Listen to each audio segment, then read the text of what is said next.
आज मैं आपको एक्सप्लेन करने वाला हूँ चेनसो मैन का एपिसोड नंबर 9 फ्रॉम क्योटो। अगर आप लोगों ने इसका पिछला एपिसोड को नहीं देखा है तो पहले उसे देख लीजिए, लिंक आपको डिस्क्रिप्शन में मिल जाएगी। पिछले एपिसोड में हमने देखा था कि हिमेनो खुद को कुर्बान करके आकी को बचाने की कोशिश करती है। अब जैसे ही गोस्ट डेविल कटाना मैन को मारने ही वाला होता है तभी अकानी स्नैक डेविल को बुलाती है और जो कि आते ही गोस्ट डेविल के सर को काट कर मार डालती है। ये देख आकी डरते हुए हिमेनो की तरफ देखता है, मगर वहाँ हिमेनो के सिर्फ कपड़े होते हैं। कटाना मैन अकानी को बोलता है कि वो विंड यहाँ से भाग गई है। अकानी बोलती है उसकी फिक्र करने की कोई ज़रूरत नहीं है, वैसे भी हमें सिर्फ चेनसो का हार्ट चाहिए। तभी हम देखते हैं कि घोस्ट डेविल का एक हाथ अभी भी बचे रहता है। वो हाथ चुपके से जाकर डेंजी का चेनसो का रस्सी को खींच देता है और डेंजी जिसे हम मरा हुआ सोच रहे थे वो अब चेनसो मैन में ट्रांसफॉर्म हो जाता है। ये देख अकानी और कटाना चौंक जाते हैं। डेंजी कहता है मैं तुम्हें नहीं जानता, मगर तुम्हारी हरकतों से लग रहा है कि तुम लोग बुरे इंसान हो और मुझे बुरे इंसान लोगों को मारना बहुत पसंद है, क्योंकि जब मैं उन्हें मारता हूँ तो किसी को घंटा फर्क नहीं पड़ता। फिर कटाना मैन और डेंजी लड़ने लगते हैं। अकानी ये देख समझती है कि डेंजी को हैंडल करने के लिए बैकअप चाहिए होगा और अकानी बैकअप बुलाती है। इधर कटाना मैन और डेंजी फाइट कर रहे होते हैं, तभी उनके बीच दो आदमी आ जाते हैं। कटाना मैन उन दोनों से कहता है कि इसके हार्ट और आर्म पर शूट करे, लेकिन शूट करने से पहले डेंजी उन दोनों पर अटैक कर देता है, मगर एक आदमी डेंजी को शूट कर देता है। डेंजी उस आदमी को हॉस्टेज बना लेता है और कटाना मैन से कहता है अगर तुम्हें जरा सी भी हरकत की तो मैं इसका गला काट कर फेंक दूंगा। कटाना मैन नीचे बैठे हुए कहता है बेवकूफ़, और ये बोलते ही कटाना मैन एकदम से डेंजी के पीछे आ जाता है। डेंजी हैरान हो जाता है और कहता है ये चल क्या रहा है। तभी हम देखते हैं कि कटाना मैन डेंजी के साथ उस आदमी को भी दो हिस्से कर देता है। कटाना मैन फिर डेंजी के सर में लगे हैंडल को पकड़ता है और उसे ले जाने लगता है। कटाना मैन ने इंसानी रूप में आ जाता है और कहता है शायद अब तक चेनसो के सभी साथी मारे गए होंगे। फिर हमें हिरोकाजू, फूसी और बाकी सभी को दिखाया जाता है जो सभी मारे गए होते हैं। साथ ही हमें माकिमा को दिखाया जाता है और वो भी मारी गई होती है। जो बंदे माकिमा को मारे थे वो लोग कहते रहते हैं जब स्टेशन आएगा हम सब अलग अलग हो जाएंगे। तभी माकिमा जिंदा हो जाती है। ये लोग माकिमा को देखकर चौंक जाते हैं। अब क्योटो स्टेशन पर दो लोग माकिमा को लेने आए होते हैं जिनका नाम कुरोसी और टिंडो होता है। तभी उनके पास एक आदमी आता है और उन दोनों को बताता है कि टोक्यो में स्पेशल डिवीज़न 1, 2, 3 और 4 पर हमला हुआ है।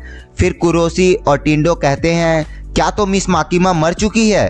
तभी एक ट्रेन स्टेशन में आती है जिसमें से सारे लोग ट्रेन से चिल्लाते हुए बाहर निकलते हैं। माकिमा भी उस ट्रेन से निकलती है। माकिमा कुरोसी और टिंडो से कहती है हम पर गन फायर हुआ था, अंदर कुछ बॉडी है, उन्हें ठिकाने लगा दो। कुरोसी और टिंडो माकिमा से पूछते हैं मिस माकिमा क्या आपको भी गोली लगी है, जिस पर माकिमा मना करती है। फिर हमें ट्रेन के अंदर का सीन दिखाया जाता है। हम देखते हैं कि जो लोग माकिमा के ऊपर गन फायर किए थे वो सारे मारे गए होते हैं और उनके सीने से दिल गायब होता है। फिर कुरोसी और टिंडो माकिमा को टोक्यो की हालत बताते हैं और कहते हैं कि हमें जल्द से जल्द पहले टोक्यो जाना चाहिए। माकिमा कहती है नहीं, हम समय पर वहाँ नहीं पहुँच पाएंगे, हमें जो भी करना है यहीं क्योटो से करना होगा, और वैसे भी सारे लोग डेंजी के पीछे पड़े हैं।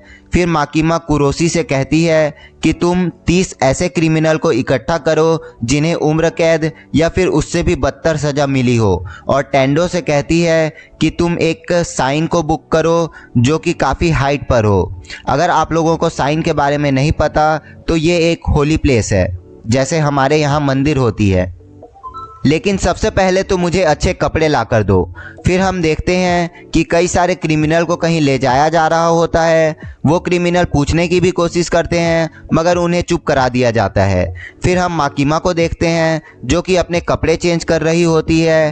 टेंडो आती है और माकिमा से कहती है कि वो सारे क्रिमिनल्स बस पहुंचने वाले हैं और थोड़ी देर बाद वो सारे क्रिमिनल पहुंच जाते हैं। फिर हमें कटाना मैन को दिखाया जाता है जो कि अकानी से कहता है आज तो उसकी हालत ख़राब हो चुकी है, अब वो और लड़ नहीं सकता। और हम देखते हैं कि कुछ लोग डेंजी के बॉडी को वैन में डाल रहे होते हैं। तभी वहाँ पे एक कौवा आता है जिसे देख कटाना मैन का एक आदमी कहता है मुझे तो कुछ गड़बड़ लग रहा है, और थोड़ी देर बाद वो आदमी कंप्रेस होकर फट जाता है। ये देख सभी चौंक जाते हैं। अकानी टीम ई से कांटेक्ट करती है और कहती है कि तुम जल्दी से टीम सी से कांटेक्ट करो और मुझे जल्दी से बताओ कि माकिमा मरी है या नहीं। तो वो टीम ई वाला बताता है कि टीम सी से उसकी भी कांटेक्ट टूट चुकी है। ये बोलते ही वो आदमी कंप्रेस होकर फट जाता है।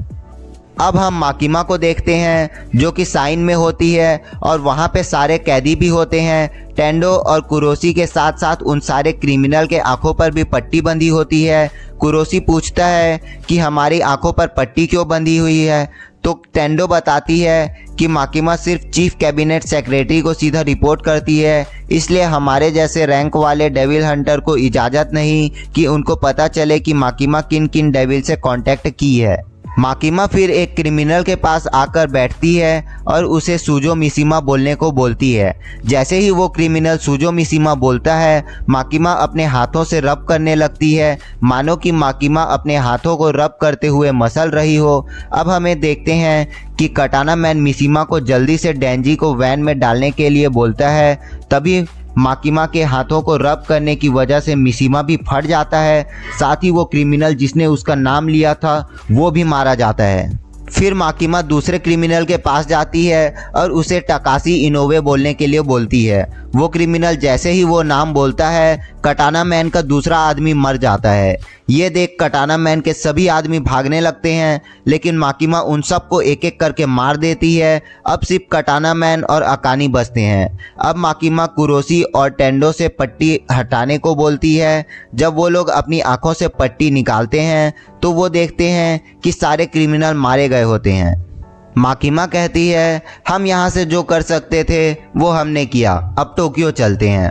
अब अकानी डरते हुए कहती है अब ये ताकत भी माकिमा के ही पास होनी थी क्या।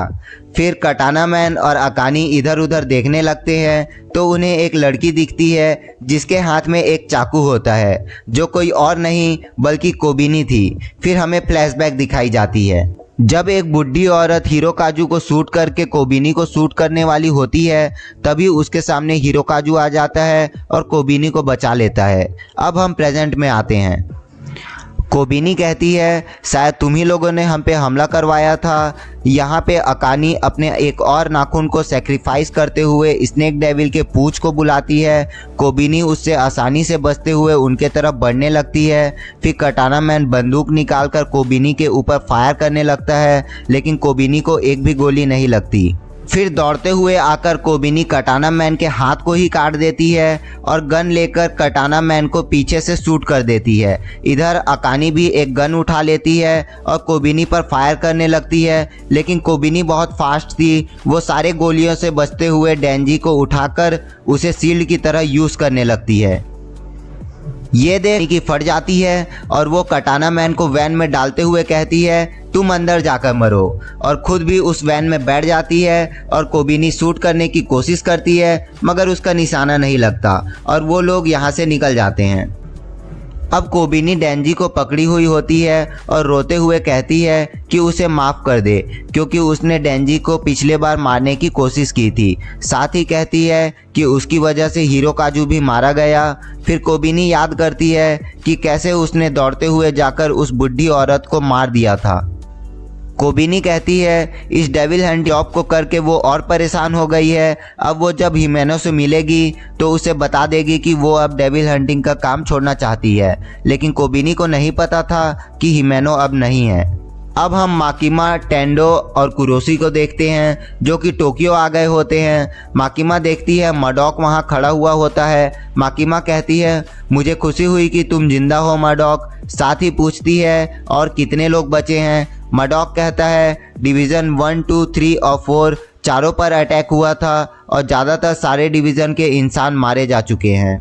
और मर्डॉक कहता है, मुझे ऊपर से ऑर्डर मिली है कि डेविल हंटर की कमी होने के कारण सारे डिवीज़न को एक साथ किया जा रहा है टोक्यो डिवीज़न 4 में और इसका कंट्रोल आपको दिया जा रहा है।